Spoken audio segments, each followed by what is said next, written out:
사도신경으로 신앙 고백하시겠습니다. 전능하사 천지를 만드신 하나님 아버지를 내가 믿사오며 그 외아들 우리 주 예수 그리스도를 믿사오니 이는 성령으로 잉태하사 동정녀 마리아에게 나시고 본디오 빌라도에게 고난을 받으사 십자가에 못 박혀 죽으시고 장사한 지 사흘 만에 죽은 자 가운데서 다시 살아나시며 하늘에 오르사 전능하신 하나님 우편에 앉아 계시다가 저리로서 산자와 죽은 자를 심판하러 오시리라. 성령을 믿사오며 거룩한 공예와 성도가 서로 교통하는 것과 죄를 사하여 주시는 것과 몸이 다시 사는 것과 영원히 사는 것을 믿사옵나이다. 아멘. 찬송가 383장입니다. 찬송가 383장입니다. 눈을 들어 산을 보니 도움 어디서 오나. 천지 지은 주 하나님 나를 도와주시네. 나의 발이 실족 않게 주가 깨어 지키며 택한 백성 항상 지켜 길이 보호하시네. 도우시는 하나님이 내게 그늘 되시니 낮의 해와 밤의 달이 너를 상치 않겠네. 내게 화를 주지 않고 혼을 보호하시며 너의 출입 지금부터 영영 인도하시리. 아멘. 오늘 말씀은 창세기 47장 13절에서 26절까지입니다. 창세기 47장 13절에서 17절까지입니다. 창세기 47장 13절에서 17절까지입니다. 제가 봉독해 드리겠습니다.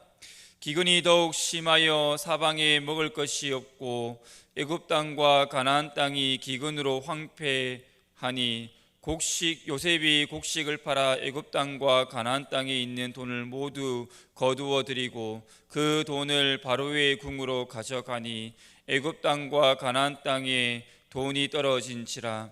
애굽 백성이 다 요셉에게 와서 이르되 돈이 떨어졌사오니 우리에게 먹을 거리를 주소서. 어찌 주 앞에서 죽으리이까. 요셉이 이르되 너희의 가축을 내라. 돈이 떨어졌은즉 내가 너희의 가축과 바꾸어 주리라. 그들이 그들의 가축을 요셉에게 이끌어 오는지라. 요셉이 그 말과 양떼와 소떼와 나귀를 받고 그들에게 먹을 것을 주되 곧 그 모든 가축과 바꾸어서 그 해 동안에는 먹을 것을 그들에게 주니라. 아멘. 오늘 본문은 7년간의 대풍년이 지난 후 애굽 땅에 닥친 7년간의 대흉년 동안 요셉이 그 땅 가운데서 펼친 탁월한 기근 정책에 대해서 보여주고 있습니다. 13절에 어떻게 시작을 하고 있습니까? 기근이 더욱 심하였다라고 시작을 하고 있죠. 애굽 땅과 가나안 땅은 기근으로 황폐해졌습니다. 특히 오늘 본문은 흉년이 시작된 지 얼마 되지 않은 시점입니다. 앞으로 남은 흉년으로 인해 고통이 더 심해지게 될 것이라는 거죠. 그런데 이 흉년은 지금 누가 주신 겁니까? 바로 하나님입니다. 7년이라는 대흉년을 하나님이 정하셨습니다. 다시 말하면 하나님이 정하신 것은 그대로 이루어진다라는 거죠. 다시 말하면 하나님께서 이 모든 일을 행하고 있다라는 겁니다. 하나님께서 애굽 땅에 7년이라는 대흉년을 주시기 전에 7년이라는 대풍년을 주셨습니다. 그렇다면 이들은 7년이라는 대풍년 앞에 취해야 할 행동이 무엇이었습니까? 그들은 하나님께서 주신 그 풍년 앞에 준비를 해야 했다라는 겁니다. 준비됨이 필요하였죠. 이들은 풍년 앞에 식량을 저장해야 했습니다. 그런데 이들은 곡식을 비축하고 또한 그것을 저장한 것이 아니라 흥청망청 소비를 해버립니다. 그 결과가 무엇입니까? 흉년이 왔을 때 자신들의 그 곡식 창고에 곡식이 없게 되더라는 거죠. 처음에는 곧 흉년이 그치겠지, 아직은 괜찮아 라는 이런 안일함이 있었을 것입니다. 그런데 흉년은 그치지 않더라는 겁니다. 애굽인에게는 현실로 다가왔습니다. 하지만 요셉은 어떠했습니까? 애굽의 살림을 맡은 자로서 지혜롭게 7년의 대풍년을 철저하게 준비해 나아갑니다. 그 결과 7년의 대풍년 앞에서도 어려움 없이 나라를 지혜롭게 이끌고 나아가게 되었죠. 다시 말하면 우리의 자세가 중요하다라는 겁니다. 왜 우리에게 지금 이 고통과 아픔을 주십니까? 라는 원망과 불평이 아니라 어떻게 하면 내 삶을 통하여서 하나님의 이름을 높일 수 있을까? 어떻게 해야 하나님의 뜻을 구하고 하나님의 자녀다운 삶을 살아낼 수 있을까? 에 대한 몸부림침이 있어야 한다라는 겁니다. 왜죠? 왜냐하면 하나님의 때가 차기까지는 흉년이 계속되기 때문입니다. 그러하기에 준비됨이 필요합니다. 보십시오. 요셉은 7년이라는 대흉년 앞에 하나님께서 주신 지혜로 특별한 그러한 정책들을 펼치며 나아갔죠. 처음에는 돈으로 곡식을 구하게 합니다. 돈이 떨어지자 가축으로 곡식을 구하게 하였죠. 그런데 대흉년 앞에 더 이상 버티지 못하고 사람들은 다시금 요셉 앞에 찾아옵니다. 18절과 19절에 보면 주께 낼 것이 아무것도 남지 아니하고 우리의 몸과 토지뿐입니다 라고 이야기를 합니다. 그러니 우리의 몸과 토지를 줄 테니 곡식을 달라는 거죠. 그러면서 우리의 토지와 함께 바로의 종이 되겠다라고 합니다. 지금 이들은 누구의 강요에 의해서가 아니라 자발적으로 요셉 앞에 나왔고, 그리고 요셉 앞에 나아가서 그들은 구하고 있다라는 겁니다. 곡식을 구하면서 우리가 바로의 종이 되겠다라고 그들이 직접 이야기를 하고 있다라는 거죠. 요셉 앞에 나온 이들에게 요셉은 어떻게 합니까?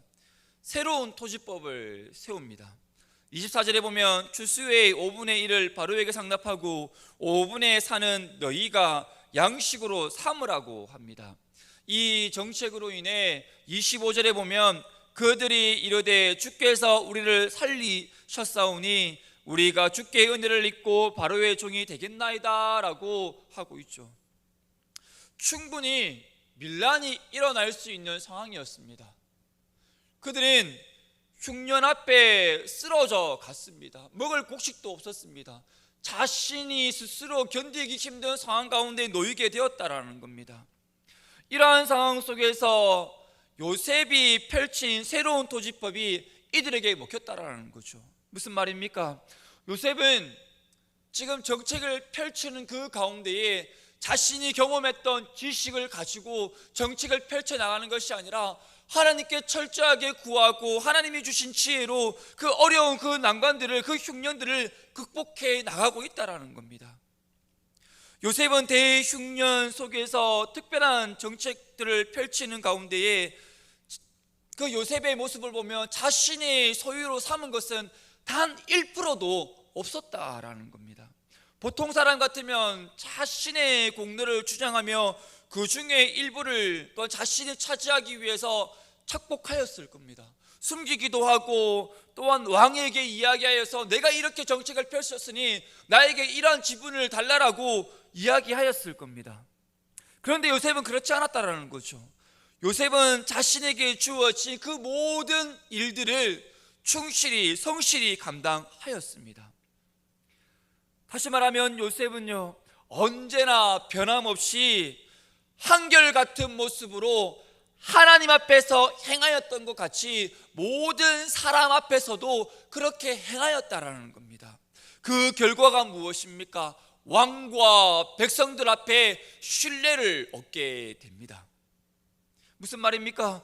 성도는 언제 어디서나 하나님 앞에서 행하고 있다라는 그 사실을 인식하고 정직히 행하여야 한다라는 겁니다. 그리할 때 요셉과 같이 사람들에게 인정받고 더욱더 잘 될 뿐만 아니라 하나님께 영광 올려드리는 삶을 살아낼 수 있게 되어진다라는 거죠. 15절에 보십시오. 애굽과 가나안 사람이 요셉 앞에 와서 양식을 구하면서 요셉을 어떻게 부르고 있습니까? 주라고 부르고 있다라는 겁니다. 이는 요셉에 대해 극존칭을 사용한 것입니다. 요셉은 자신에게 주어진 일들 앞에 성실히 그리고 정직하게 행하였을 뿐인데 오히려 사람들이 요셉 앞에 나와서 그 요셉을 향하여서 주라고 불렀다라는 겁니다. 요셉은 하나님을 의지하며 하나님께 지혜를 구하고 성실히 자신에게 주어진 그 일들을 감당하였더니 존경받는 자리에 오르게 되었다라는 겁니다.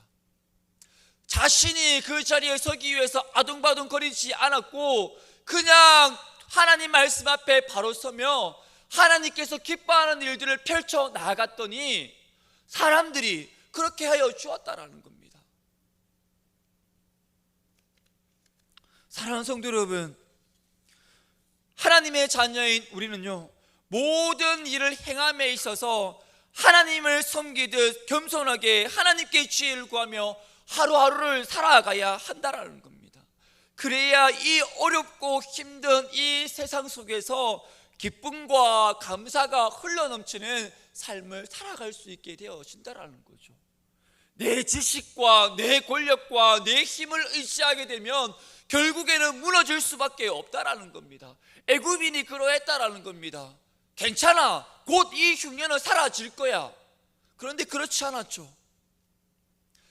다시 말하면 우리에게 주어진 이 모든 시간, 우리에게 주어진 이 소중한 것들을 가지고 나를 위해서 살아가는 것이 아니라 주님을 위해서, 하나님을 위해서 살아갈 때에 하나님께서 내 삶을 통하여서 형통케 하여 주신다라는 겁니다.